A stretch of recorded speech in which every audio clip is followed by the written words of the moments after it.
Captain Ibrahim Traoré, the interim president of Burkina Faso, stepped into the opulent conference halls of Abuja, Nigeria, a figure of stark contrast.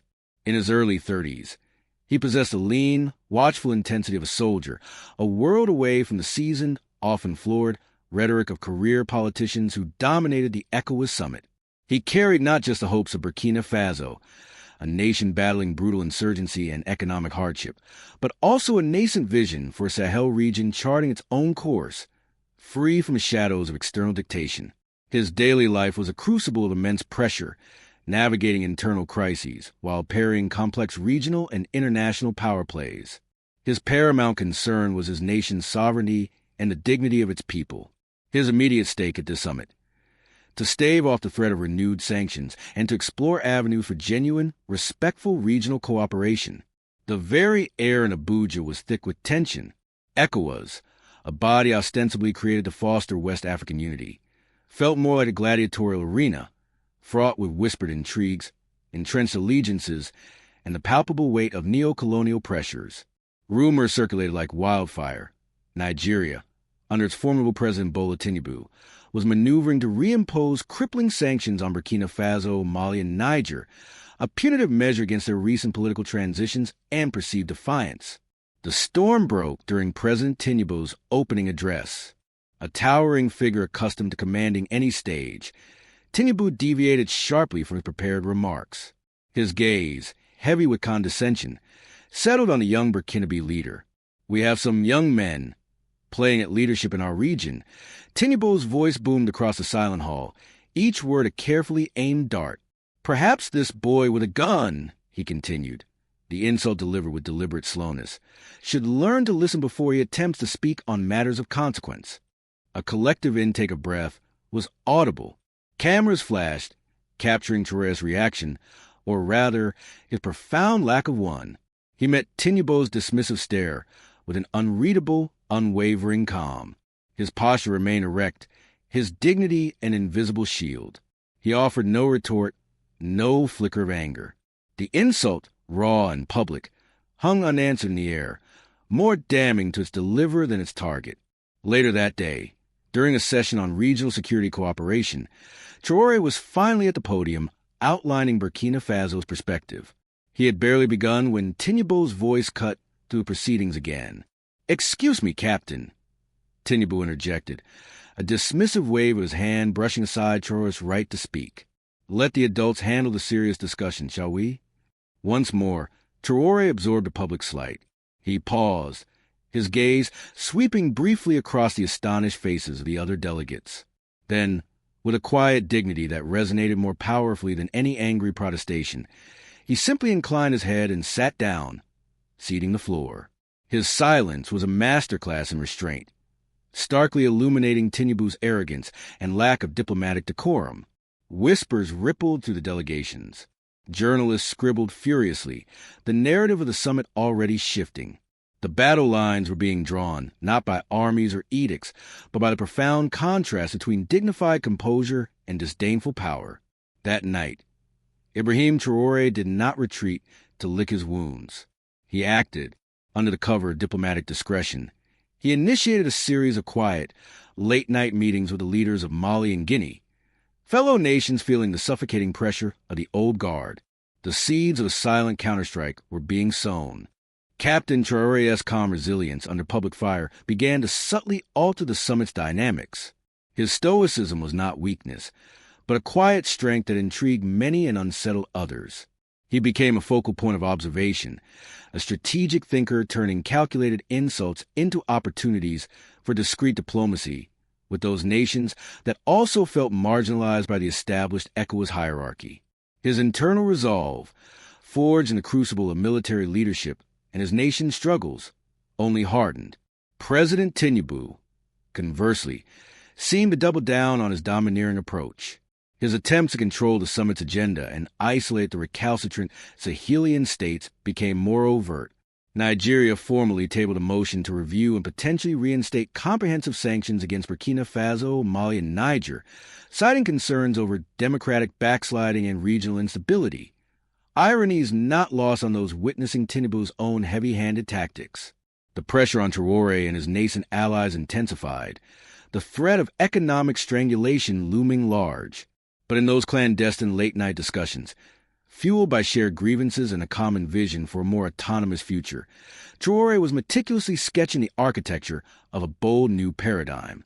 He envisioned a new alliance, one built not on submission but on mutual respect and shared interests, a common mineral corridor to bypass exploited traditional routes, a pact for mutual defense against a myriad threats plaguing the Sahel, including those extremist groups tacitly or overtly supported by shadowy external powers, and, crucially, an independent communications network, secure from the prying eyes and compromised channels of the old order. This was his silent counterstrike, taking concrete form, brick by painstaking brick. The slights continued. At the formal state dinner, a lavish affair designed to project an image of harmonious unity, Traoré found himself deliberately seated at a table far from the central figures, a subtle but clear message of his diminished status in Tinubu's eyes. He accepted the placement without comment, and then he turned it to his advantage.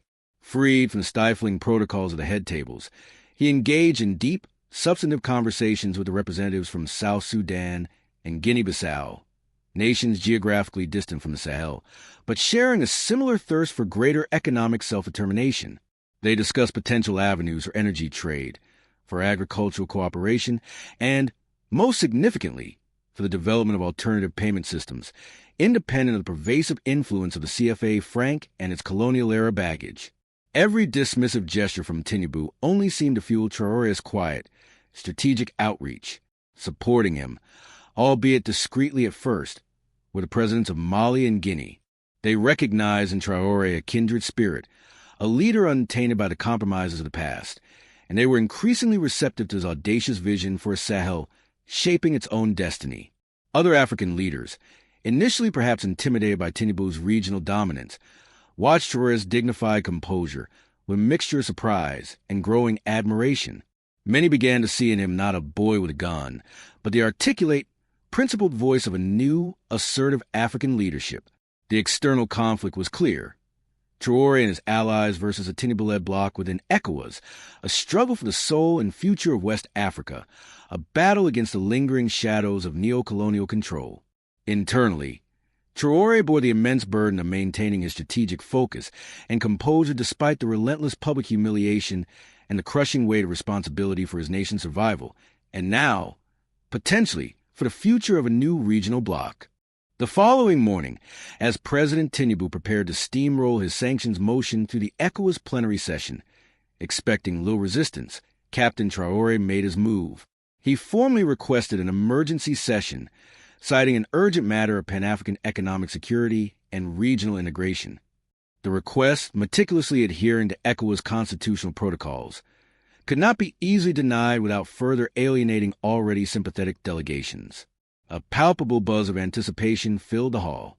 In the hushed emergency session, Traoré, standing calm and direct before the assembled heads of state, announced the signing, effective immediately, of a tripartite mineral trade and development agreement between Burkina Faso, Mali, and Guinea. This landmark pact established a common corridor for the processing and export of their vast, largely untapped mineral wealth, explicitly bypassing traditional routes and intermediaries often linked to former colonial powers or dominant Nigerian commercial interests. Africa, Traoré stated, his voice resonating with quiet conviction, does not need anyone's permission to trade with itself for itself. Before the shockwaves from this audacious announcement could fully register, he delivered the second, even more profound, blow. He formally proclaimed the formation of l'Alliance des États du Sahel, ACE, the Alliance of Sahel States, an economic and mutual defense pact designed to foster indigenous solutions to the region's multifaceted crises. This alliance is not formed against anyone, Traoré clarified, his gaze sweeping across the room, lingering for a moment on Tinubu, but it is unequivocally for our peoples, for our sovereignty, for our collective dignity. If your definition of unity requires our submission, then that is not unity. It is control, and we, the people of the Sahel, choose dignity. President Tinubu was visibly stunned, his face a mask of disbelief quickly hardening into fury. He realized in that moment that he had been comprehensively outmaneuvered. His carefully constructed plans to isolate Traoré and dictate terms to the Sahelian states had not just failed, they had spectacularly backfired, catalyzing the very outcome he had sought to prevent. In a fiery final closed-door session, Tinubu unleashed a torrent of accusations against Traoré, charging it with fracturing ECOWAS unity, undermining regional stability, and engaging in reckless political adventurism. Traoré listened patiently, absorbing the tirade without interruption. When Tinubu finally fell silent, exhausted by his own invective, Traoré responded. His voice was soft, devoid of anger, yet it carried an immense weight. "Mr. President," he began, "I was a soldier before I became a head of state. I understand sacrifice. I understand the cost of defending one's land, one's people, one's honor. This is not merely about diplomatic maneuvering or political gamesmanship. This is about our survival, our future, our inherent dignity as sovereign nations." A profound silence enveloped the room. Several heads of state, who had previously been swayed by Tinubu's power or rhetoric, now looked at the young Burkinabe leader with a newfound, undeniable respect. As Traoré and his delegation exited the tumultuous final session, a journalist-sensitive boom microphone, extended in chaotic scrum, accidentally caught a private remark Traoré made to a trusted aide in French. "L'Afrique n'est pas besoin de domination, elle a besoin de dignité." Africa does not need domination. It needs dignity. The remark, unintended for public consumption, was leaked within the hour. It spread like wildfire across social media, broadcast on radio stations from Dakar to Lagos, translated into dozens of languages. It resonated with a raw, visceral power, becoming an instant anthem for a new generation of Africans yearning for authentic leadership and self-determination. Captain Ibrahim Traoré departed Abuja quietly, without fanfare or triumphalism. But his impact was indelible. The alliance of Sahel states, born amidst a crucible of insult and pressure, began to implement its foundational agreements, sending significant geopolitical ripples across West Africa and beyond. President Tinubu's attempt to dominate the summit had demonstrably diminished his own stature, leaving him looking anachronistic and out of touch. Across Africa, from grassroots activists to intellectual circles, the public discourse was electrified.